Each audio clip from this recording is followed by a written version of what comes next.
안녕하세요. TV 책방 북소리 진양입니다. 안녕하세요. 이창현입니다. 요즘 정말 다매체 시대라는 걸 절감하면서 사는데요. 네. 혹시 교수님께서 팟캐스트나 페이스북 라이브 이런 걸 좀 시청하시는 편이십니까? 그렇죠. 뭐 요즘에 스마트폰 가지고 다니니까 또 버스 타고 다닐 때 또 네. 특히 밤에 잠자기 전에 또는 아침에 일어나서 조금씩 듣게 되는데요. 평소에 못 읽었던 고전 읽기 같은 것도 듣고요. 네. 뉴스를 몰아듣기도 합니다. 그런 식으로 사용하시는 분들이 상당히 많으신 것 같습니다. 그 사용하는 그 누적 건수를 보면 어마어마한데요. 그렇죠. 그래도 상위에 랭크된 프로그램들을 보면 정치 관련 프로그램들이 많죠. 많습니다. 그리고 네. 특히 이 TBS 인기 프로그램인데요. 뉴스공장, 품격시대 1, 2위를 다투고 있고요. 아무래도 지난해 촛불 전국이 쭉 이어졌고 대통령 네. 탄핵이 있다 보니까 사람들이 아마 주된 관심이 정치였다 이런 생각들을 해볼 수 있겠는데요. 예. 정치에 관심이 많은 반면에 경제는 딱딱하고 어렵다라는 생각을 많이 하실 것 같은데요. 눈에 띄는 경제 프로그램이 또 있습니다. 페이스북 라이브 누적 조회 건수가요. 1,600만 건입니다. 그것도 단 3개월 만에. 네, 어떤 방송인데 이렇게 관심을 많이 받았을까 궁금하시죠? 이 방송이 책으로 출간이 됐습니다. 그래서 오늘 저희가 스튜디오에 모셨습니다. 먼저 영상으로 보시겠습니다.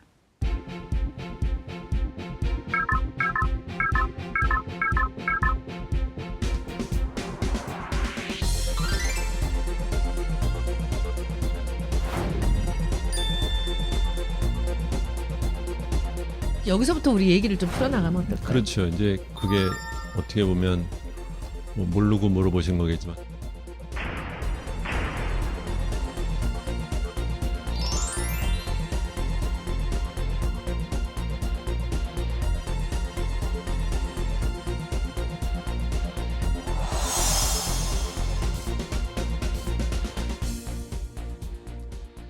네, TV 책방 북소리 경제 알아야 바꾼다의 저자인 주진형 전 한화투자증권 대표 모셨습니다. 안녕하세요. 안녕하세요.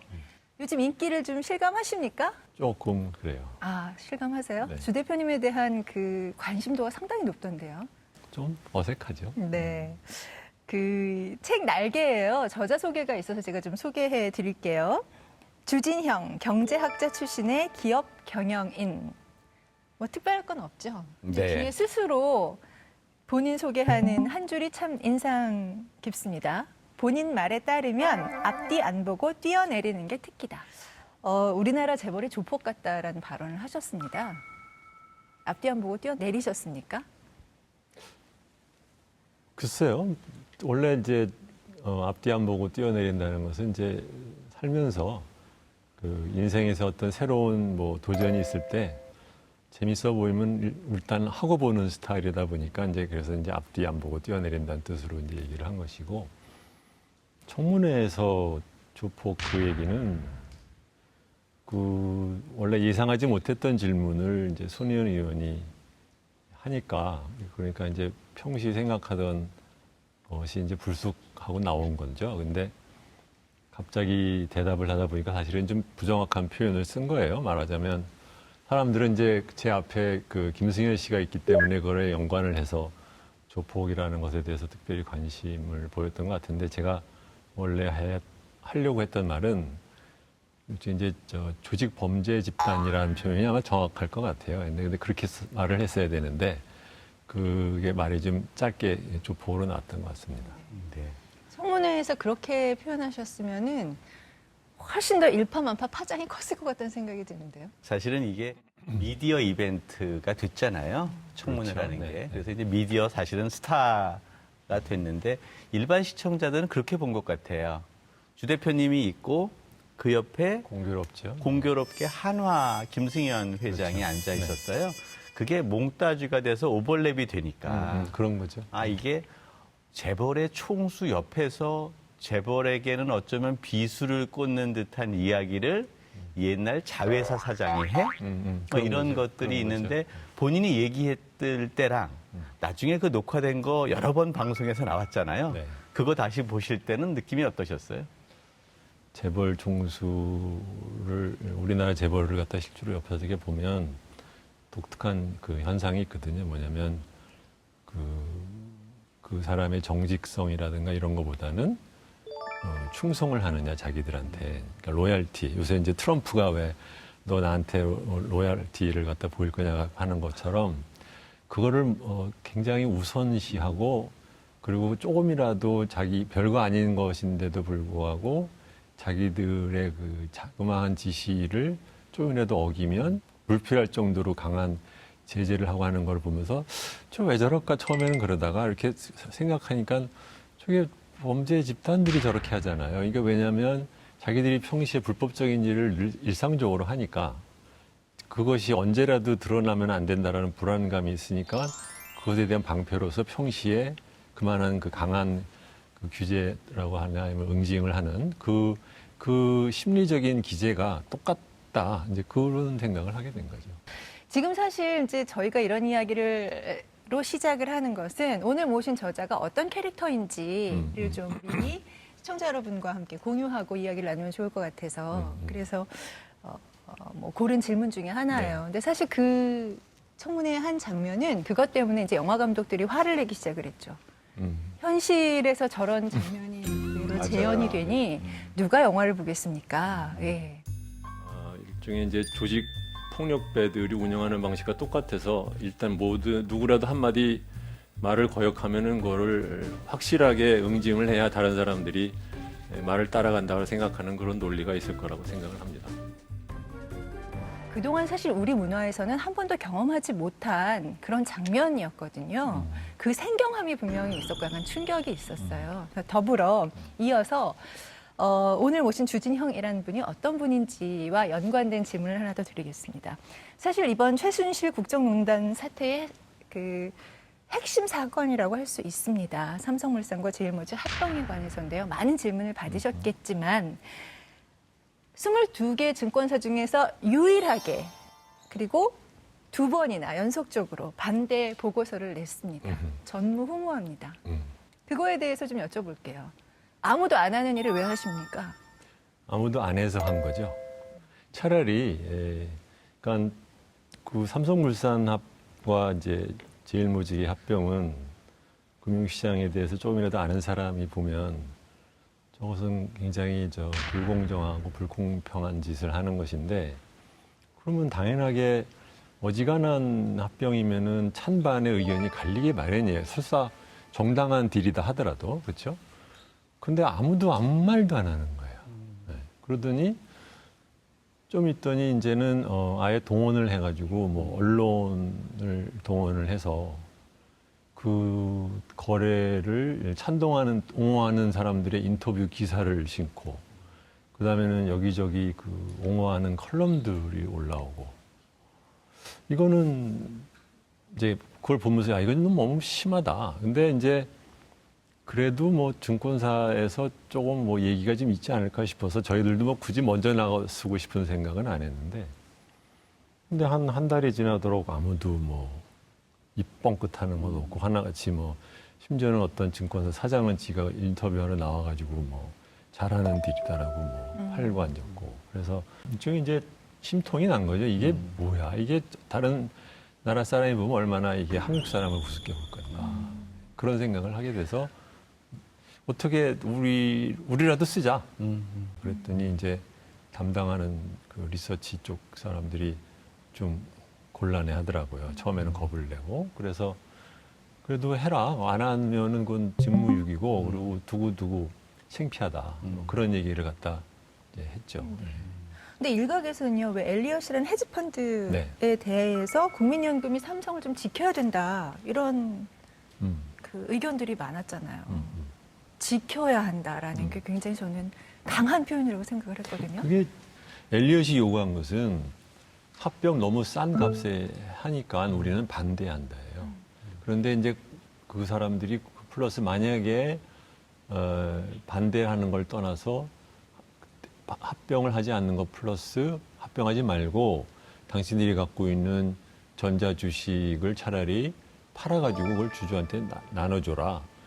그거 역시 그냥 이사회가 동의 안 하면 그만인 거예요. 그 사람들이 무슨 뭘 어떻게 한 게 아니거든요. 그 사람들이 투표에 참여하는 것은 합병하는 것에 대해서 주주로서 참여하는 것에 불과한 것이니까. 그러니까 사실은 무슨 뭘 경영권을 뭐 침해받고 뭐 위협을 받았다라는 것은 부필리고 과장한 얘기죠. 사실은 증권사에서 보고서 하나 내는 일, 그리고 그것을 언론이 어떻게 보도하는가 하는 것들을 보면 우리 사회의 전문가들이 사실은 큰 흐름 이런 것들에 맹목적으로 추종하거나 아니면 보이지 않는 압력 같은 거에 잘 통제되어 왔던 게 아닌가 생각이 들어요. 사실 그때만 해도 좀 전에 얘기했던 것처럼 괜히 애국주의 마케팅 하듯이 뭐 우리 주식을 지켜야 한다는 등의 논리로 삼성합병 같은 것들을 옹호하는 분위기들이 많지 않았습니까? 사실 그런 전문가의 분위기 속에서 이렇게 진짜 객관적인 분석을 통해서 보고서를 내는 행위가 오히려 용기 있는 행위처럼 느껴지는 우리 사회. 그게 잘못인 사실은 이게 것이죠. 문제 있는 거 아닌가요? 네. 그러니까 그 통제라고 아까 하셨는데 사실은 통제보다는 저는 수능주의, 알아서 기는 것, 네. 시키지 않아도 먼저 와서 엎드리고 절하는 그렇죠. 거, 이거가 그 아주 우리나라의 그 사회, 특히 전문가들이라고 하는 사람들 사이에 너무도 익숙한 그 행태로 굳어져 버린 것은 아닌가 그런 생각할 때가 많습니다. 나누고 싶은 얘기가 많을 것 같은데요. 네. 좀 범위를 줄이겠습니다. 심각해졌죠, 얘기가? 네, 심각해졌습니다. 저희 아직 책 이야기도 시작도 안 맞아요. 했습니다. 자, 오늘의 그 주제로 넘어가겠습니다. 자, 지금부터는 저희가 좀 책 이야기를 좀 하겠습니다. 경제 알아야 바꾼다가 얼마 전에 출간이 됐고요. 밑에 보면 손혜원이 묻고 주진형이 답한다라는 부제가 있습니다. 손혜원 의원과 좀 친분이 있으십니까? 아주 친한 사이죠. 네. 한 20년쯤 전에 그 손혜원 의원이 그 당시에 이제 그 이름 디자이너로서 뭐를 하셨냐면 진로 소주를 참이슬로 리브랜딩 이름을 바꾸는 작업을 갖다 성공적으로 했죠. 근데 많은 사람들이 야 이건 정말 신의 한 수다라고 생각을 할 때였는데 하루는 제가 이제 제 은사이신 정원찬 선생님이랑 저녁을 먹는데 어떻게 하다 그 얘기가 나온 거예요. 그래가지고서는 이제 정 선생님이 그거 한 사람을 이제 당신이 안다. 그래서 어떻게 그런 분을 아세요? 그랬더니 전화해가지고 한번 뭐 보여줄게.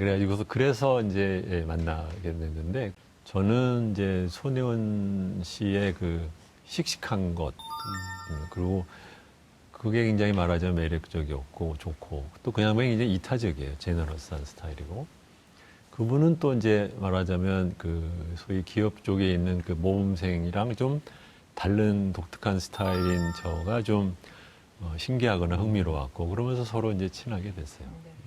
굉장히 막역한 사이시라서 같이 방송을 하면 이게 시너지가 상당히 컸을 것 같아요. 그런 것 같아요. 네. 그때는 몰랐는데 지나놓고 보니까 그런 것 같아요. 지금 이 책의 그 내용들을 구술한 걸 그대로 옮기신 거잖아요. 그렇지는 않고 네. 그 사람들이 이해를 하는 데는 차라리 이렇게 구어체를 그대로 리듬을 살리는 게 더 좋겠다 싶어서 되도록이면 구어체 리듬을 살리면서 제가 편집을 했습니다.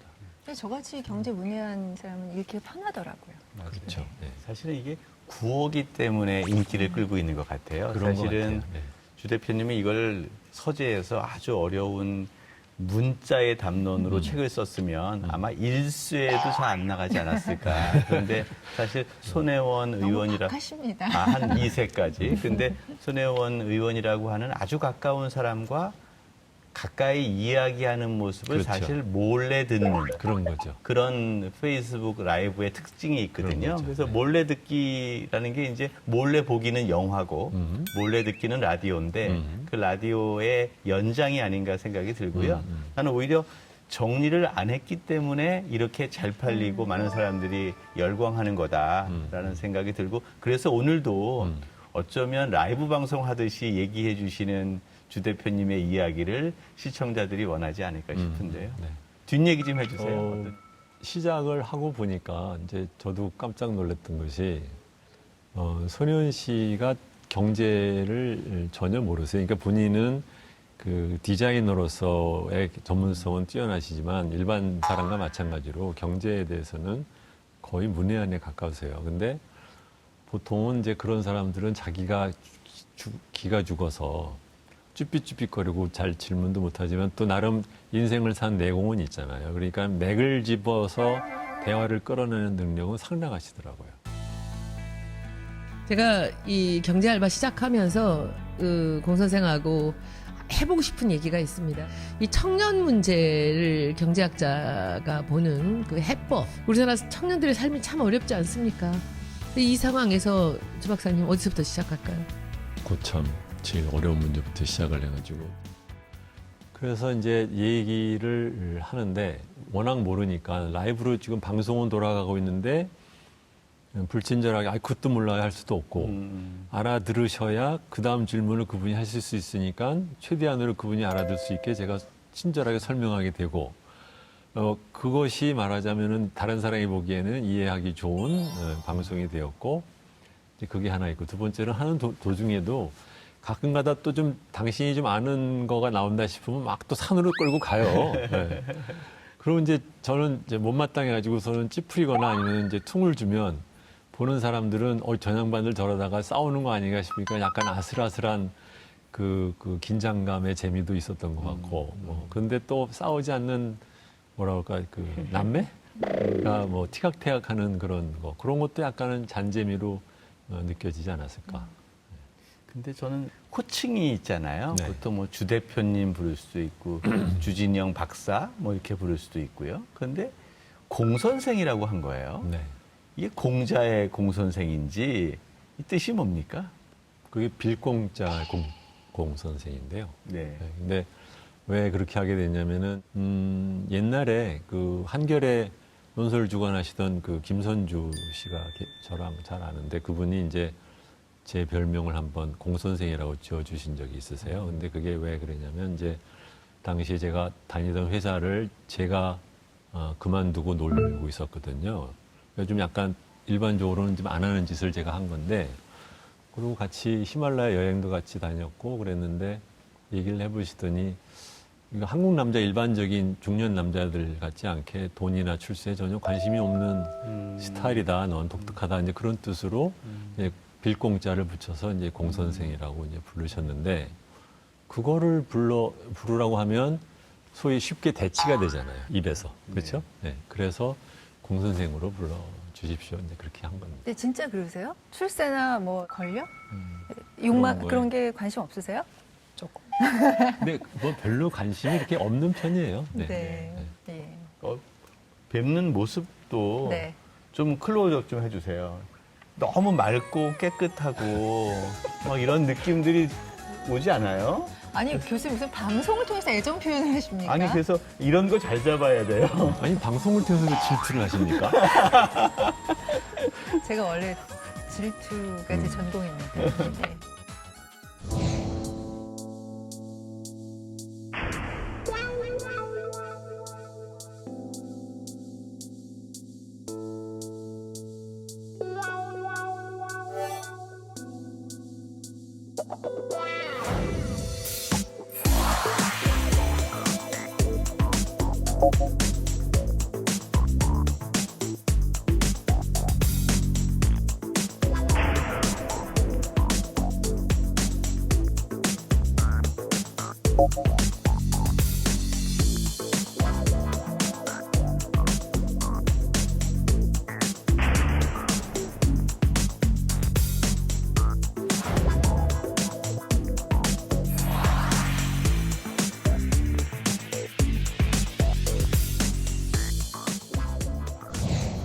저희가 이제 얼마 전에 은수미 의원을 모셨는데요. 그분이 이제 노동문제 전문가잖아요. 근데 그때 이 이야기를 언급을 하셔서 저는 정말 개인적으로 인상 깊었습니다. 원청과 하청에 관한 이야기거든요.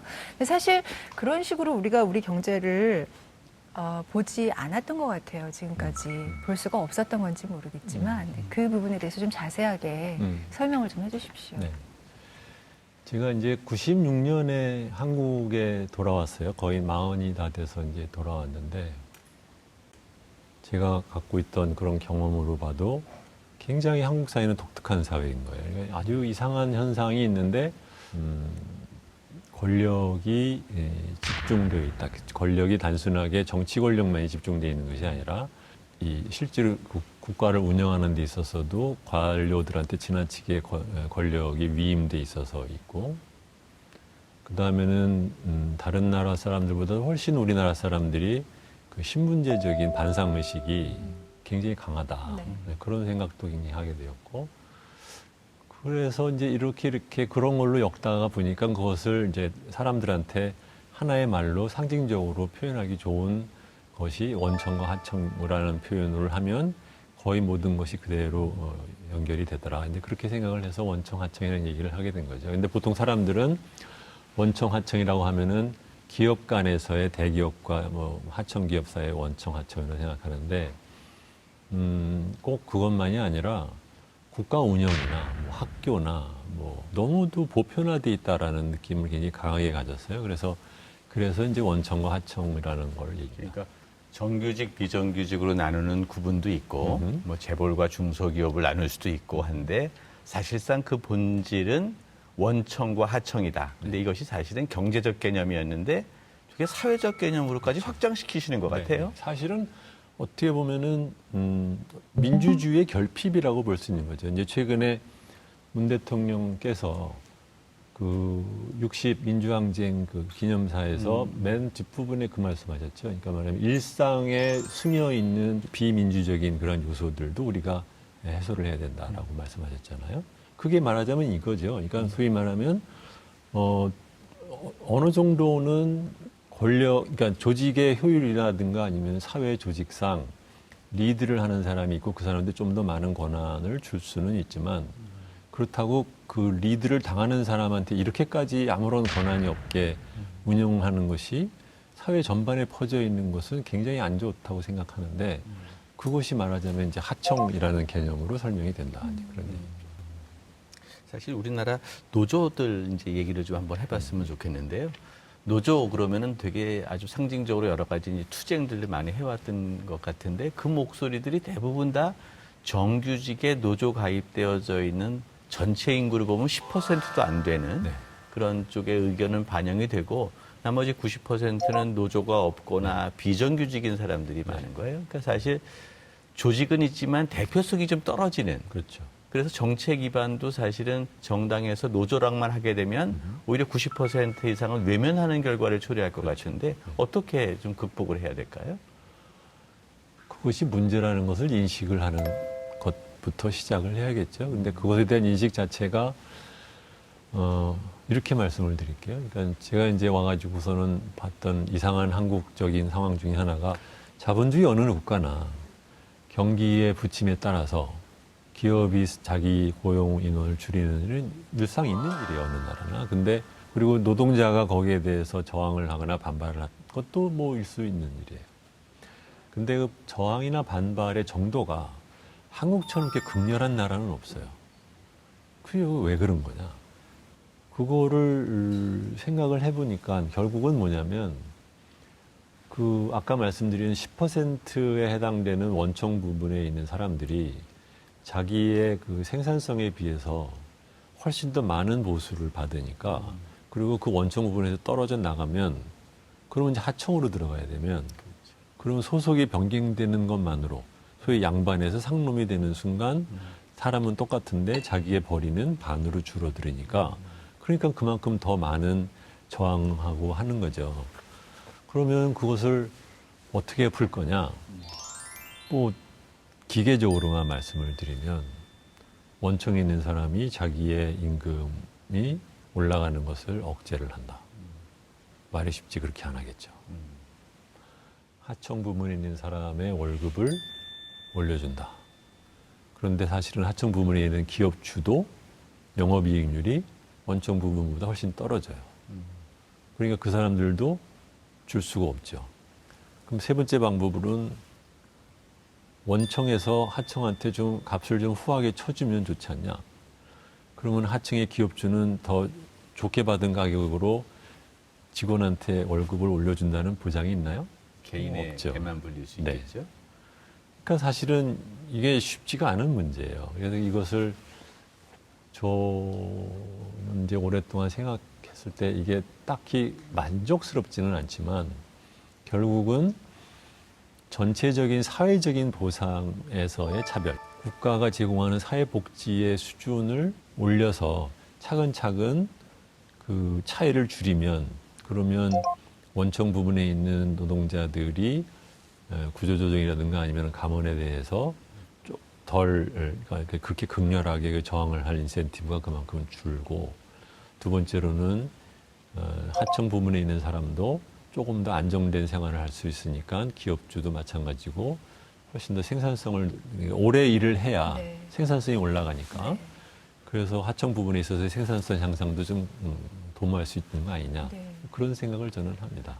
이제 정말 저희가 이렇게 항상 얘기하는 게 우리나라 그 경제 구조가 노동 유연성이 너무 떨어지는 경직된 구조다. 그리고 너무 강경하게 그 노조가 노조 활동을 하고 구조 조정에 대해서 극렬하게 반대를 하고 그게 사회 문제가 되고. 근데 이제 저희 입장에서는 노동자 입장에서 생각을 해보면 윈윈하는 것도 맞고 다 같이 잘 사는 것도 많은데 쫓겨나면은 어디에 진짜 그러니까 어떻게 좀 네. 몸을 보신할 데가 없는 거 아니에요. 근데 외국 같은 경우는 사회보장 제도가 잘 돼 있기 때문에 사실 노동 유연성을 받아들인다는 생각을 하거든요. 맞아요. 그런 것에 대해서는 그럼 구체적으로 우리가 뭐 보험이라든지 합의하에 좀 탄탄하게 만들어 놓으면은 해결이 좀 되는 거 바로 아닌가요? 그렇죠. 그러니까 굉장히 중요한 점을 지적을 해주신 건데 상식적으로 그럼에도 불구하고 그렇죠. 그 누구든지 생각해 볼 수 있는 상식적인 해결 방법인데 막상 그 얘기를 제기를 하는 대기업 또는 원청소에 속해 있는 노조는 실업보험을 강화하는 것 자체에 대해서는 별로 목소리를 높이질 않아요. 이상한 거잖아요. 소위 말하는 우리가 이렇게 극렬히 반대를 하는 이유는 사회보장이 안 돼 있어서. 근데 그중에서 제일 중요한 것은 구조조정과 같이 붙어 있는 것은 실업보험이란 말이죠. 그러면 실업보험이 안 돼 있어서라고 말하는 건데 그러면 실업보험을 강화하자라고 하는 것이 자기들의 우선 정책 순위가 돼야 될 거 아니에요. 그렇죠. 근데 막상 그것을 우선 정책 순위로 제기하지 않아요. 그렇죠? 그건 좀 이상한 거죠. 뭐냐면 그 얘기는 뭐냐면 자기 원청 안에서 그냥 있게 하는데 쓰는 핑계이지 막상 그것을 해결하겠는데 동참하지는 않는다는 것이고 두 번째로는 우리나라의 이 원청 부분에 있어서의 그 높은 임금이라는 것은 부문으로 치면 원청 안에서만 있는 것처럼 보이지만 또 하나는 뭐냐면 세대 간에도 있어요. 무슨 말이냐? 직장에 처음 들어온 직원 대비 그 직장에 20년, 30년 있은 사람의 임금의 배율이 유럽의 경우에는 1.6배? 밖에 안 돼요. 그게 일본으로 가면 약 2.6배라고 해요. 한국은 그게 3.5배예요. 무슨 말이냐? 신규로 들어온 사람 대비 오래 있었던 고참들이 더 많이 가져가요. 너무 많이 가져가는 거예요. 그것이 아까 말씀드린 그 우리나라에서 권력 집중이라는 문제, 남용이라는 것이 직장 내에서도 있는 거죠. 오래 있었던 사람들이 자기들이 더 많이 가져가는 방식으로 그 직장의 그 임금 체제를 이렇게 말하자면 만들어 놓은 거죠. 그렇기 때문에 기업 입장에서는 고참 직원이 그 사람의 생산성에 비해서 받아가는 월급이 죄송하지만 이게 교수님도 해당되고 교사도 해당되고 모든 데가 다 같아요. 그 멀티플이, 그러니까 그 배율이 너무 높아요. 그러니까 기업에서는 나이 든 사람을 내보내고 싶어하는 인센티브가 생기고 그러니까 한국에만 사오정이라는 게 생기는 거예요. 한국의 독특한 이상한 현상 중에 하나가 사오정인데 그 생각을 해볼수록 기업은 원래 자기 기업에서 하는 일에 익숙한 사람을 오래 데리고 있는 것을 선호하게 되어 있어요. 근데 유독 한국만 오래 있은 사람을 이렇게 못 보내고 싶어서 안달이 나 있을까?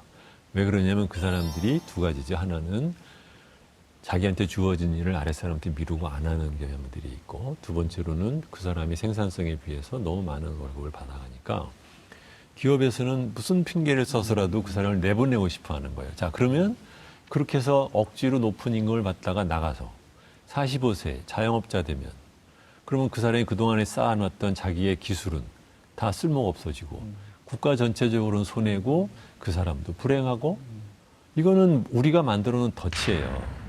근데 그 덫을 어떻게 빠져나갈지를 몰라서 지금까지 이렇게 오고 있는 거죠.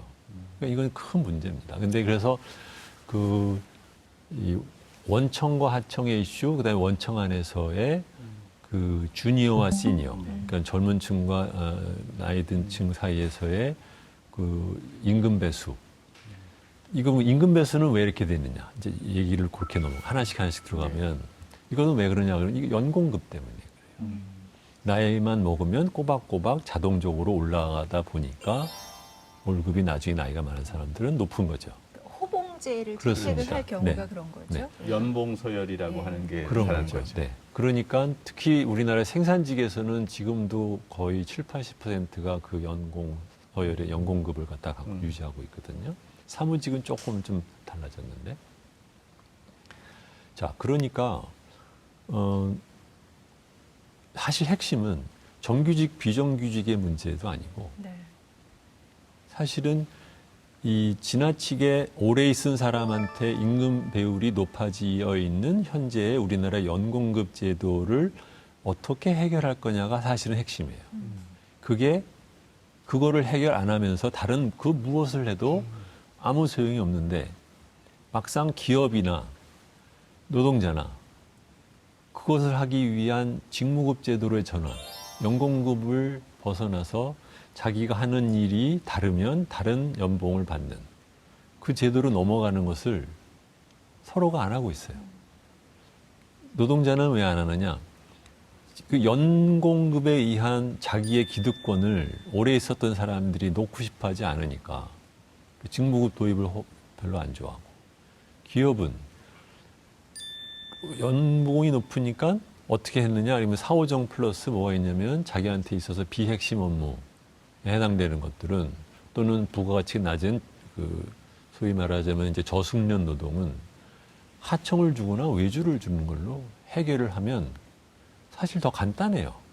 내 직원도 아니니까 골치 아플 일도 없어요.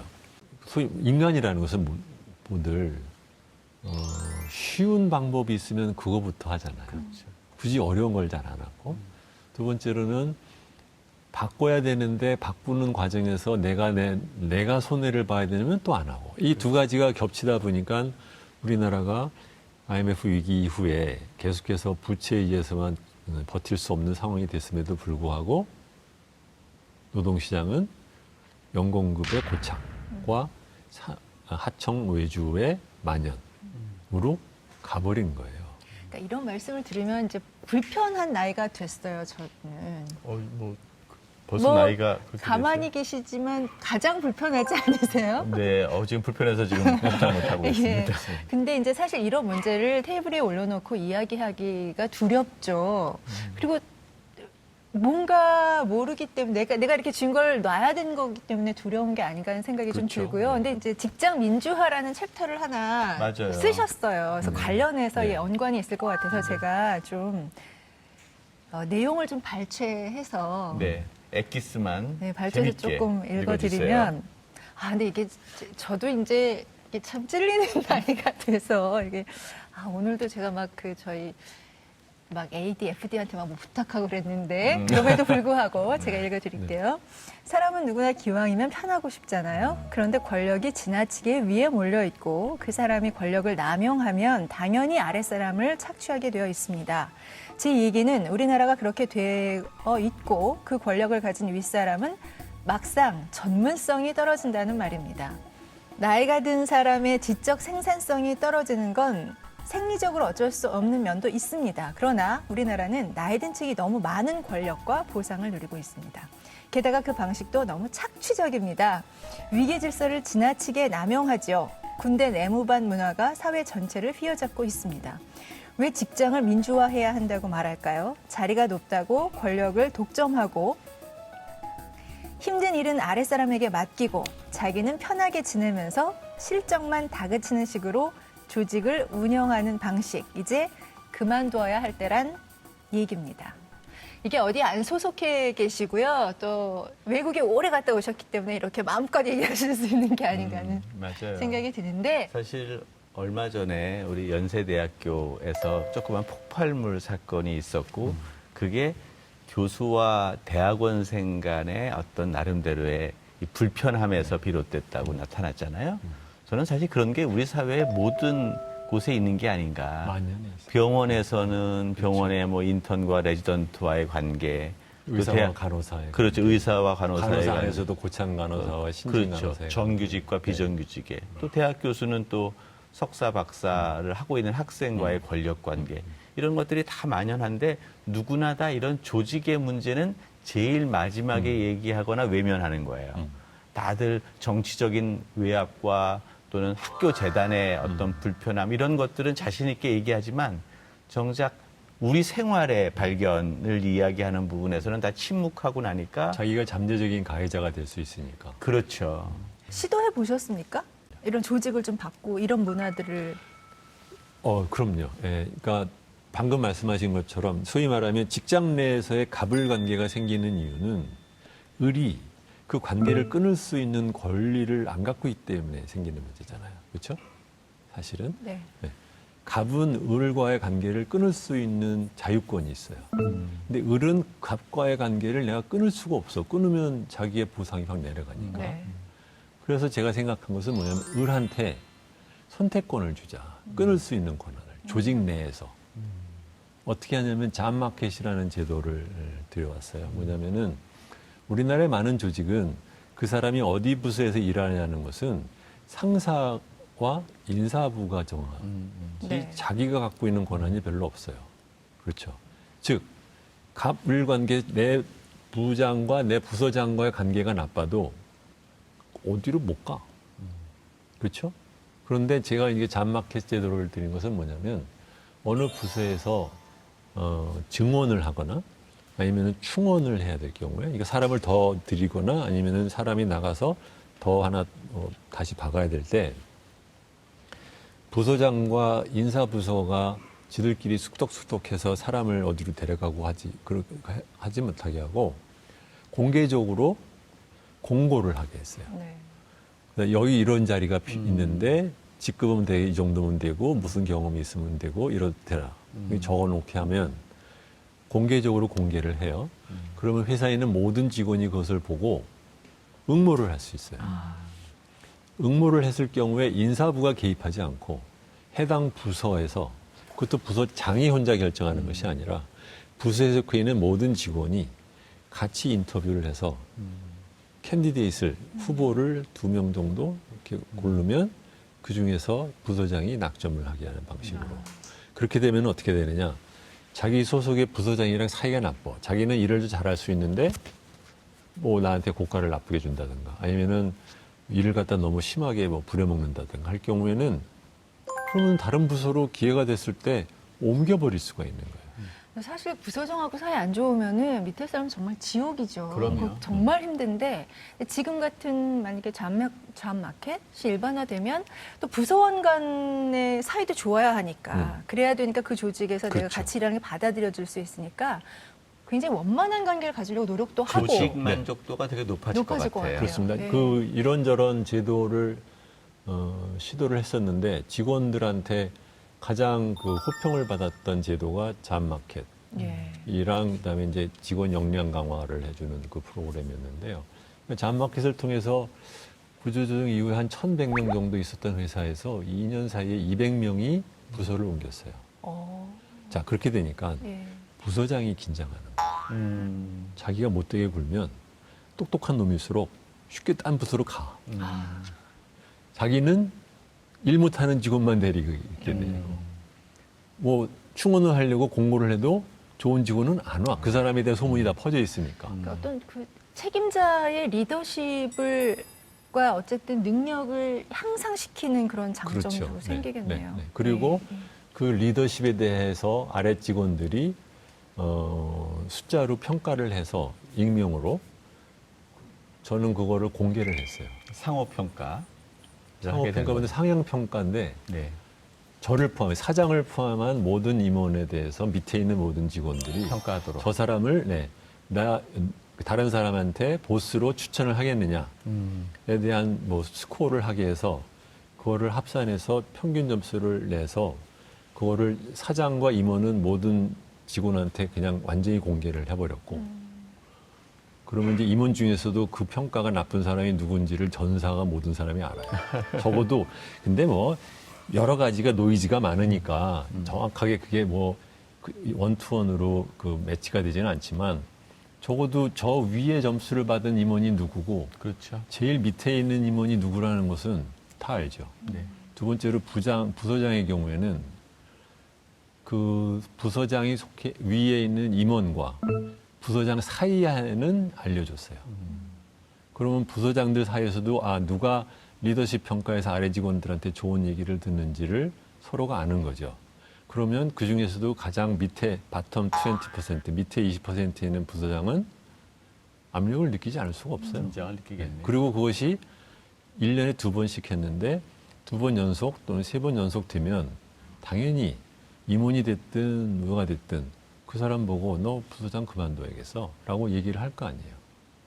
그렇죠? 그러니까 소위 말하면 영어로 말하면 자기 팀 리더로서의 리더십에 대한 책임성을 공개를 해버린 거예요. 네. 그래서 자기가 좋은 보스가 되도록 자기가 노력을 하도록. 근데 우리나라는 그것이 없어요. 네. 윗사람한테만 잘 보이는데 아랫사람을 얼마든지 갈고도 윗사람한테만 잘 보이면 되는데 그것이 저는 우리나라에서 이 권력관계의 남용을 일으키는 큰 그 문제라고 생각을 해서 소위 을한테 회사 안에서의 노동시장을 열어줘서 을한테 관계를 끊을 수 있는 권한을 주고 두 번째로는 그 리더십에 대한 평가를 오픈해서 투명하게 해서 서로가 서로를 알고선 일하게. 네. 이 두 가지를 이제 말하자면 시도를 했죠. 뭐 대표님한테 이거 여쭤보면 아마 1시간 넘게도 네. 얘기하실 수 있을 것 같아요.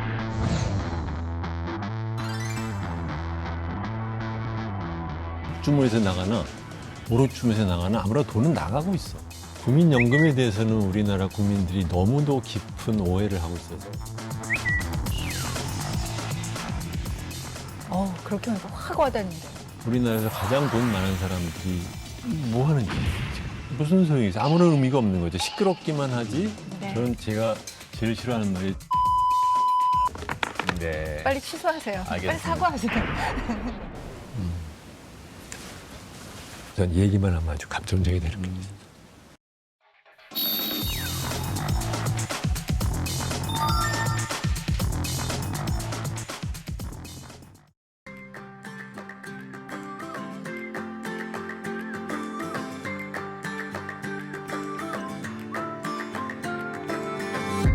If you love somebody, better tell them why they're here, 'cause they just may run away from you.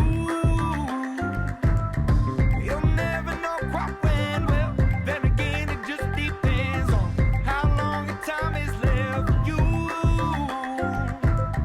I've had the highest mountains, I've had the deepest river. You can have it all, but life keeps moving. I'll take it in, but don't look down. 'Cause I'm on top of the world, eh? I'm on top of the world, eh? Waiting on this for a while now. Paying my dues to the dirt. I've been waiting to smile, eh? Been holding